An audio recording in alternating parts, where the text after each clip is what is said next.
2024 തെരഞ്ഞെടുപ്പുകളിലെ പ്രചാരണത്തിനായി ബി.ജെ.പി ചെലവഴിച്ചത് 1737 കോടിയിലധികം രൂപയെന്ന് റിപ്പോർട്ട്. ഇത് 22 രാഷ്ട്രീയ പാർട്ടികളുടെ മൊത്ത പ്രചാരണ ചെലവിന്റെ 45%.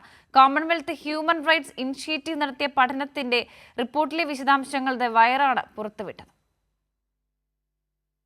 കേന്ദ്ര തെരഞ്ഞെടുപ്പ് കമ്മീഷന് സമർപ്പിച്ച മുഴുവൻ തെരഞ്ഞെടുപ്പ് ചെലവും വിശകലനം ചെയ്ത് കോമൺവെൽത്ത് ഹ്യൂമൻ റൈറ്റ്സ് ഇനിഷ്യേറ്റീവ് നടത്തിയ പഠനത്തിന്റെ വിശദാംശങ്ങളാണ് ദി വയർ പുറത്തുവിട്ടത്. 2024 ലോക്സഭാ തെരഞ്ഞെടുപ്പിലും 4 നിയമസഭാ തെരഞ്ഞെടുപ്പുകളിലുമായി പ്രചാരണത്തിന് ബി.ജെ.പി മാത്രം ചെലവഴിച്ചത് 1737.68 കോടി രൂപയെന്ന റിപ്പോർട്ടിൽ പറയുന്നു. ഇത് 22 പാർട്ടികൾ ചേർന്ന് ആകെ ചെലവഴിച്ചതിന്റെ 45% വരുന്നതായാണ് റിപ്പോർട്ട്. 22 പാർട്ടികൾക്കുമായി ആകെ തെരഞ്ഞെടുപ്പ് പ്രചാരണത്തിന് ചെലവായത് 3861.57 കോടി. പ്രചാരണ ചെലവിൽ രണ്ടാം സ്ഥാനത്ത് കോൺഗ്രസ് ആണ്.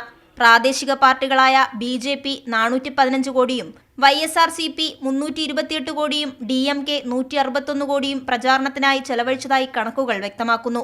മാധ്യമ പരസ്യത്തിനു വേണ്ടി മാത്രം ബി.ജെ.പി കുറഞ്ഞത് 684 കോടിയിലധികം രൂപ ചെലവഴിച്ചിട്ടുണ്ട്.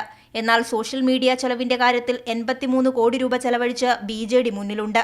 കോൺഗ്രസ് ആണ് തൊട്ടുപിന്നിൽ. ബി.ജെ.പി തങ്ങളുടെ സ്റ്റാർ ക്യാമ്പയിനർമാരുടെ യാത്രകൾക്കായി കുറഞ്ഞത് 389 കോടിയിലധികം രൂപ ചെലവഴിച്ചതായും പഠനം പറയുന്നു. കൈരളി ന്യൂസ്, ദില്ലി.